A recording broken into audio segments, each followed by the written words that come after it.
I didn't disappear in one dramatic moment. No explosion. No farewell. No final argument that pushed me over the edge. I faded. If you had looked at my life from the outside, you would have said everything was fine. Stable job. Familiar streets.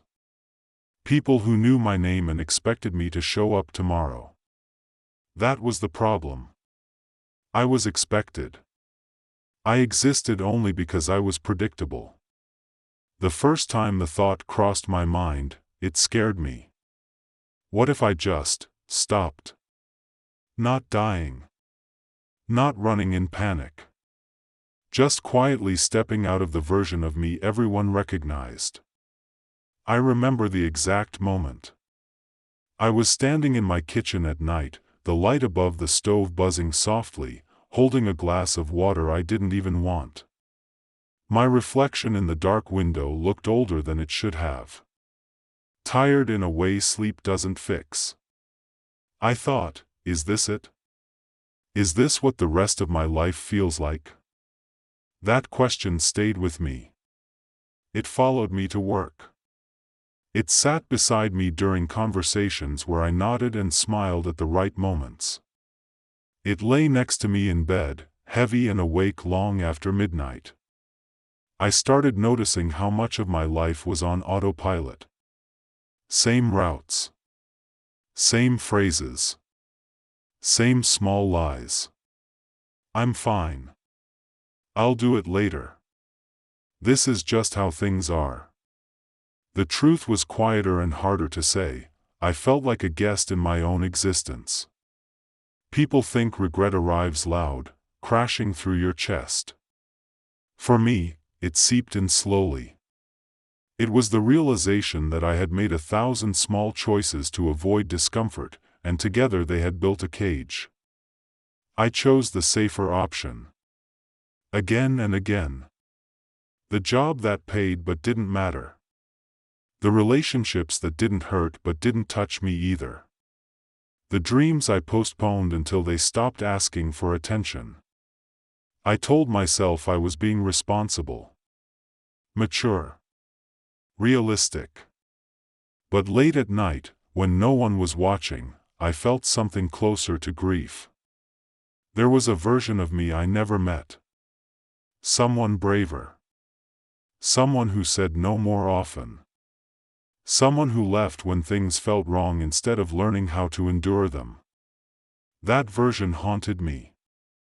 I began to imagine what would happen if I disappeared, not physically, but socially. If I stopped answering messages. If I let the expectations dissolve on their own. If I allowed myself to be unknown. At first, it felt selfish. Cruel, even. People depended on me. Or at least, they depended on the idea of me. But then another thought surfaced, quieter but more dangerous. What about me? No one teaches you how to leave a life that isn't terrible but isn't yours either. There was no crisis forcing my hand. No single betrayal or catastrophe I could point to as justification. Just an accumulation of years spent shrinking myself to fit a shape I never chose. The night I decided to go, nothing special happened. No sign. No voice from the universe. I simply felt empty in a way that was honest. I sat on the edge of my bed, fully dressed, shoes still on, and realized I had been postponing my life for so long that I had forgotten what urgency felt like. So I did something small.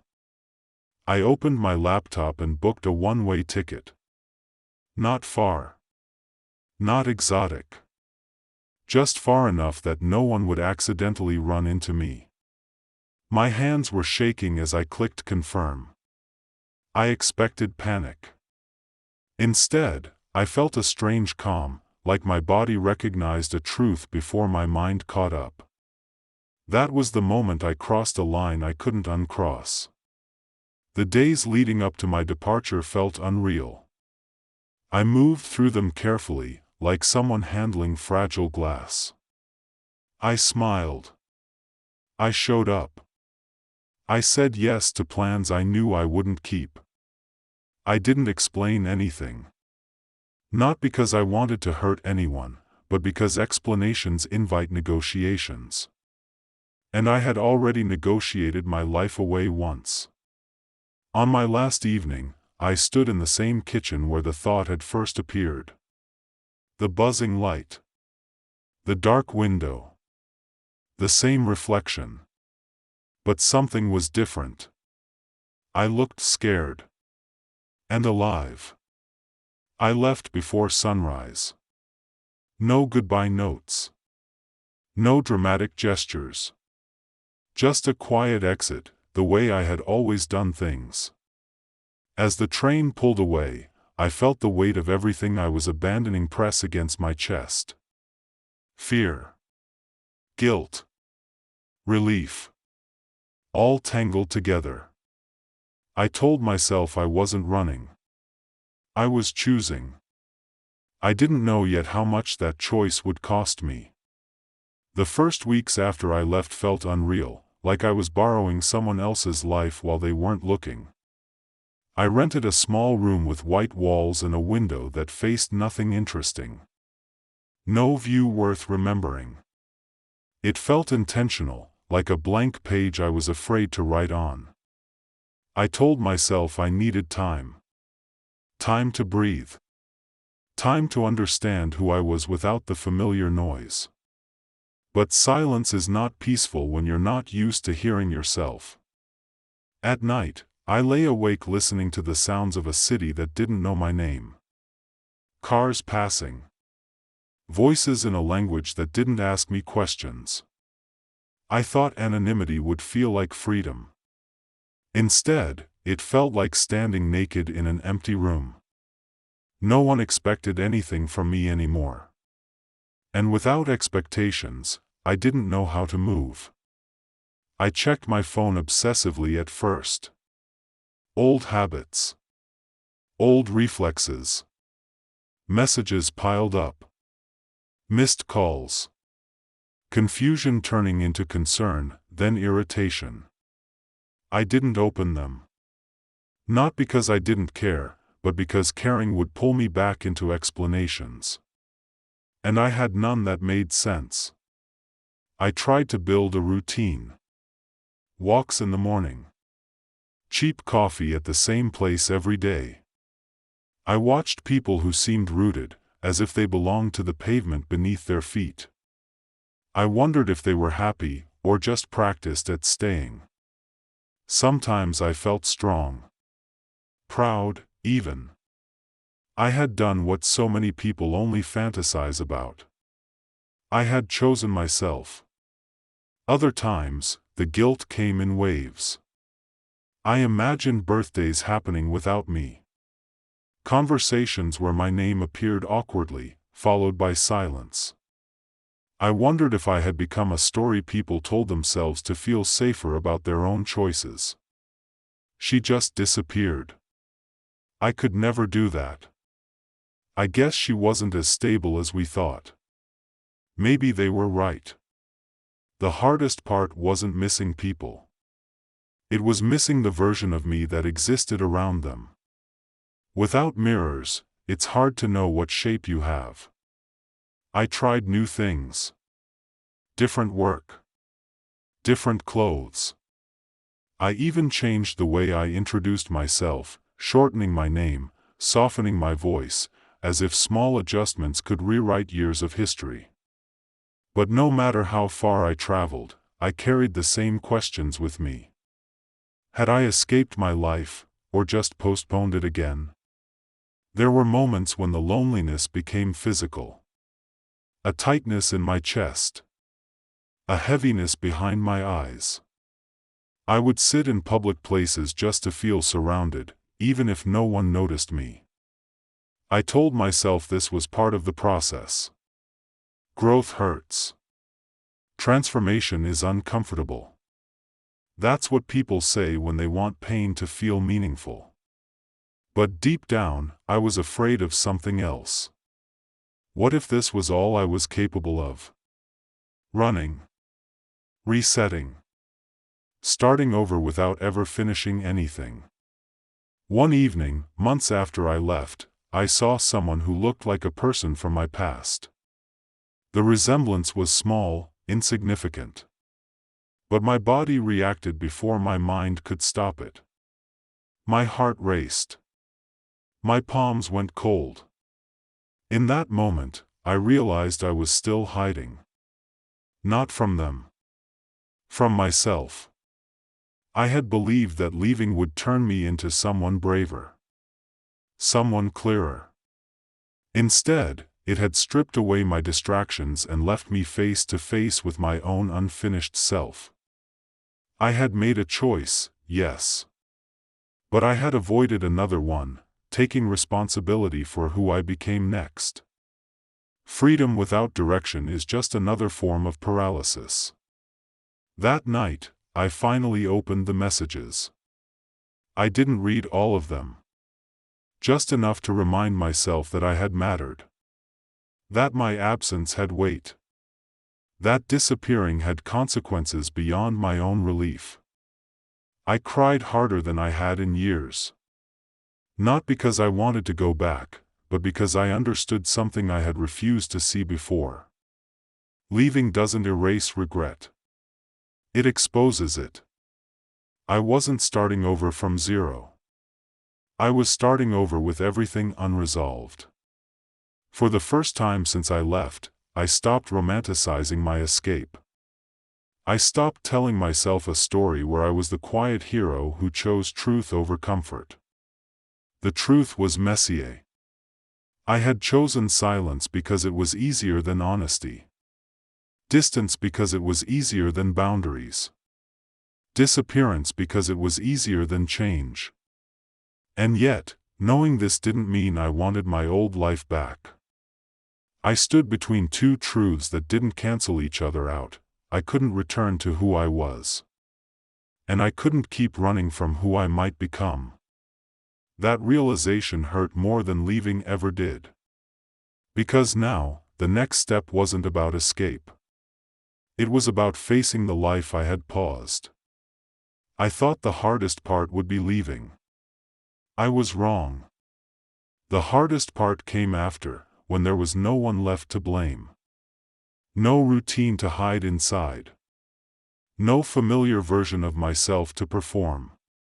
Just quiet days that demanded answers I had been avoiding for years. I stopped moving so much. I stayed in one place long enough for it to stop feeling temporary. Long enough for the streets to become familiar, for the barista to recognize me, for my reflection to stop looking like a stranger. That was when the real work began. Not the kind people post about. No dramatic reinvention. No inspirational montage. Just slow, uncomfortable honesty. I started asking myself questions I had always outsourced to circumstance. Why do I say yes when I mean no? Why do I stay silent when something hurts? Why do I confuse endurance with virtue? The answers weren't flattering. I had built my old life around being acceptable. Useful. Easy to be around. I had learned early that disappearing emotionally kept things smooth. That being adaptable meant being safe. Leaving hadn't changed that. It had only removed the audience. For a while, I considered going back. Not because I wanted my old life, but because familiarity is seductive when you're tired. I imagined slipping back into place, pretending the pause never happened. Making a joke about a long break. But I knew the truth. If I returned unchanged, I would disappear again, just more quietly. So I stayed. I practiced staying when discomfort showed up. When conversations felt awkward. When I wanted to vanish instead of explain. It was terrifying in a way leaving never was. Being seen takes more courage than being gone. I began telling the truth in small, almost invisible ways. I admitted when I didn't know what I was doing. I allowed myself to disappoint people. I stopped smoothing every edge of myself to fit expectations that were never clearly spoken anyway. Nothing dramatic happened. No applause. No sudden clarity. But something shifted. The days stopped feeling like something to survive. Time slowed down. Not because life got easier, but because I was finally present inside it. I still felt regret. It didn't vanish. It softened. I regretted the years I spent waiting to feel ready. The conversations I never had. The chances I let pass because they asked too much of me emotionally. But regret stopped feeling like a verdict. It became information. I learned that a second chance doesn't arrive as a reset button. It arrives as an invitation to do the same life differently. I didn't rebuild everything. Some bridges stayed burned. Some relationships remained in the past, where they belonged. Not every loss is meant to be recovered. And that was another lesson I had to accept. Starting over doesn't mean reclaiming everything you left behind. It means choosing what you're willing to carry forward. Now, when I think about the night I booked that one-way ticket, I don't see it as an act of courage or cowardice. It was both. It was a necessary rupture. I needed to break my life to see its structure. I didn't erase myself. I removed the version of me that lived on autopilot. There are still days when the urge to disappear returns. When life feels heavy, when choices feel sharp again. But now I recognize that urge for what it is, a signal, not a solution. A reminder to pay attention. If you're listening to this and wondering whether leaving is the answer, I won't tell you yes or no. Escape and transformation can look deceptively similar from the inside. But I will say this: running gave me distance. Staying gave me depth. And the life I'm living now, imperfect, unfinished, undeniably mine, exists only because I finally stopped trying to vanish and started choosing presence instead. Not loudly. Not perfectly. Just honestly. And that, for the first time, feels like enough.